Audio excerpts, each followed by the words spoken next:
एक बार एक किसान भगवान से बहुत ही नाराज हो गया। किसान बहुत ही मेहनती था।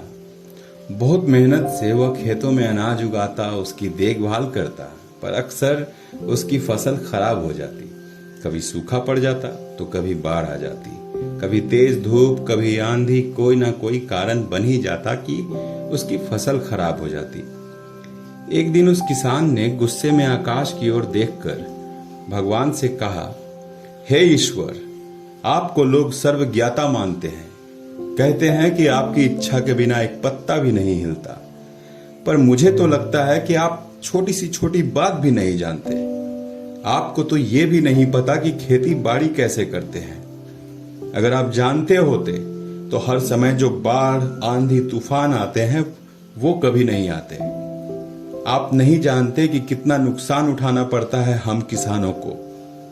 यदि आप मेरे हाथ में ये शक्ति दे दें कि जैसा मैं चाहूं वैसा मौसम कर दूं, फिर आप देखना, मैं अन्न के भंडार लगा दूंगा।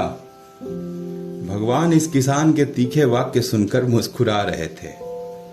वो किसान के सामने प्रकट होकर बोले, मैं आज से तुझे ये शक्ति देता हूं कि तुम अपनी खेतों पर तुम्हारी जैसी इच्छा हो वैसा ही मौसम कर दोगे।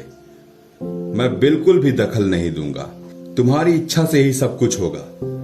किसान बहुत खुश हुआ। किसान ने गेहूं की फसल अपने खेतों में बोए। जब उसे लगा कि खेतों को धूप चाहिए तो खेतों को धूप मिले, जब पानी बरसना चाहिए तभी पानी बरसा। आंधी, तूफान, बाढ़, कुछ भी उसने अपने खेतों पर आने नहीं दिया। किसान के खेत में इस वर्ष ऐसी फसल हुई जैसी कभी नहीं हुई थी। हरी भरी लहलहाती फसल देखकर मन ही मन वो बहुत खुश हो गया और सोचने लगा कि अब भगवान को सबूत के साथ दिखाऊंगा कि इसे कहते हैं शक्ति का सही उपयोग। मेरी सफलता देखकर उन्हें अपने नियम जरूर बदलने पड़ेंगे। कुछ दिन गुजरे, फसल कटने को तैयार हो गए। किसान बहुत ही उत्सुकता के साथ फसल को काटने लगा, पर जैसे ही उसकी नजर गेहूं की बालियों पर गई तो उसने अपना सिर पीट लिया और रोने चिल्लाने लगा। गेहूं की एक भी बाली के अंदर दाना नहीं था। सारी बालियां अंदर से खाली थी। किसान बहुत दुखी हो गया।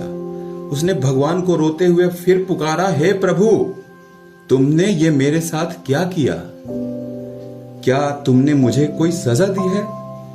भगवान बोले, पुत्र, ये तो होना ही था। तुमने पौधों को संघर्ष करने का मौका ही कहां दिया। ना तो तुमने उन्हें आंधियों से जूझने दिया, ना ही तेज बरसात सहने दिया और ना ही तेज धूप में तपने दिया। एक भी चुनौती का सामना तुमने उन्हें नहीं करने दिया। इसलिए सारे पौधे अंदर से खोखले रह गए। जब आंधी, तूफान, तेज बारिश और धूप पड़ती है तभी ये पौधे अपने अस्तित्व को बचाने के लिए संघर्ष करते हैं, और इसी संघर्ष से एक बल पैदा होता है जिसमें शक्ति होती है, ऊर्जा होती है। और यही ऊर्जा पूर्ति तेरे गेहूं के दानों की तरह जो नहीं फूटी। तूने उन्हें कठिन परिस्थितियों से गुजरने ही नहीं दिया जहां उनके अस्तित्व का जन्म होता। इसमें एक भी अन्न का दाना इसलिए नहीं है क्योंकि तूने इन्हें संघर्ष कराया ही नहीं। दोस्तों, याद रखिए, सोने में स्वर्णीय आभा तभी आती है जब वह आग में तपने, गलने और हथौड़े से पिटने जैसे संघर्षों से गुजरता है।